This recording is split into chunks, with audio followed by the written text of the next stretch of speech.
Colloque avec vous, qui est placé sous le signe des relations électives de l'énergie électrique, de la lutte contre le dérèglement climatique et de la croissance verte et de l'économie numérique.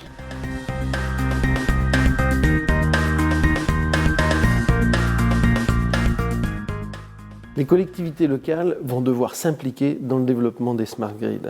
Ce sont les collectivités qui sont propriétaires des réseaux, ce sont les collectivités aussi qui sont grosses consommatrices à travers un bâti important, à travers un éclairage public. Ce sont d'autre part les collectivités qui doivent s'impliquer dans la production d'énergie renouvelable.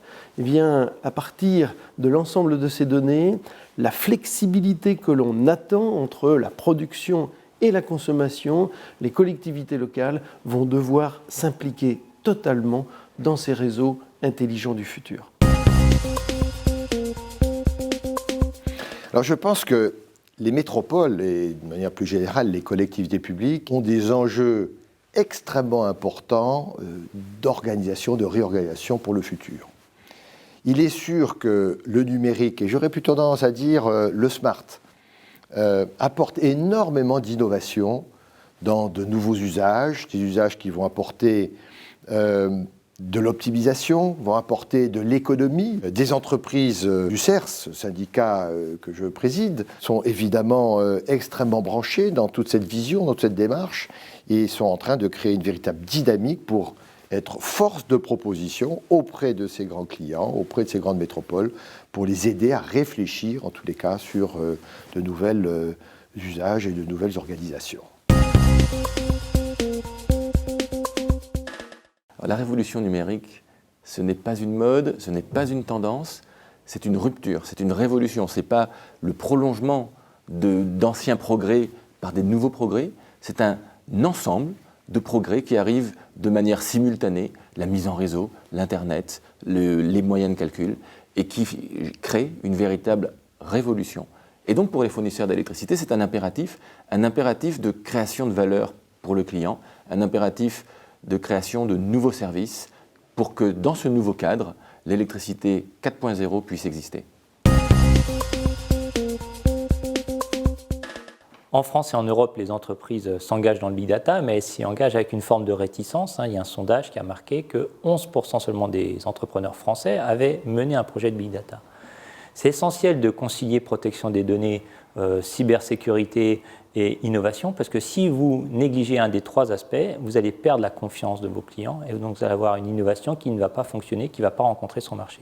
Comment faire? Il faut d'abord savoir quelles données on va utiliser pour quoi faire, et avoir une vision dès le départ des projets de la protection des données, ce qu'on appelle le privacy by design, c'est-à-dire l'intégrer dès la conception. Ensuite, il faut former les personnes à la cybersécurité, travailler sur le chiffrement des données et surtout convaincre le top management de l'entreprise que la protection des données, ce n'est pas une question pour les gens du service informatique et les juristes, c'est une question stratégique parce que c'est grâce à l'innovation et au big data qu'on va se différencier, qu'on va être innovant, qu'on va avoir des nouveaux produits. Et si on rate l'établissement de la confiance, eh ben, on n'aura pas le marché, on n'aura pas de croissance. Le rôle des interconnexions est tout à fait majeur dans la sécurité d'alimentation des différents pays. Pour prendre le dernier bilan prévisionnel de RTE, il est mentionné que les interconnexions vont apporter entre 8 000 et 10 000 mégawatts de contribution à la sécurité d'alimentation. Pour autant, il faut mettre en place une obligation de capacité qui permet de viser, d'assurer, disons, le niveau de la sécurité d'alimentation qui est choisi, en tenant compte, bien sûr, des capacités d'interconnexion. Une fois qu'on a cette obligation de capacité, eh bien, il faut développer les moyens les plus efficaces. C'est soit des moyens de production, soit des moyens qu'on va pouvoir développer de façon de plus en plus efficace de réponse de la demande, d'effacement, grâce évidemment au développement des smart grids, de Linky, toute cette numérisation, disons, des réseaux électriques. Ce qui permettra, par exemple, d'éviter de développer de nouvelles capacités de production, a fortiori si elles sont carbonées en effaçant la demande, pour garantir un niveau équivalent de sécurité d'alimentation. Ce sera évidemment encore plus efficace si on a un prix du carbone qui reflète, ce qui n'est pas le cas aujourd'hui, l'urgence climatique dans laquelle on est. Je pense que la coopération franco-allemande est essentielle, d'autant plus que les deux systèmes électriques sont différents, donc complémentaires.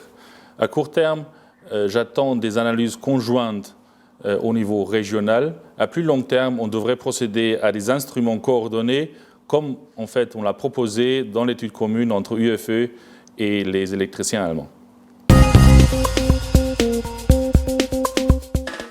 Engie souhaite le plein succès de la conférence pour le climat qui se tiendra à Paris, et pour ce faire, notre première obligation, c'est d'être exemplaire comme entreprise mondiale, avec les 100 000 agents qui travaillent au profit de l'efficacité énergétique de nos clients industriels et particuliers, et en ayant pris des engagements forts pour le développement de la production d'électricité renouvelable dans le monde et pour réduire notre empreinte carbone.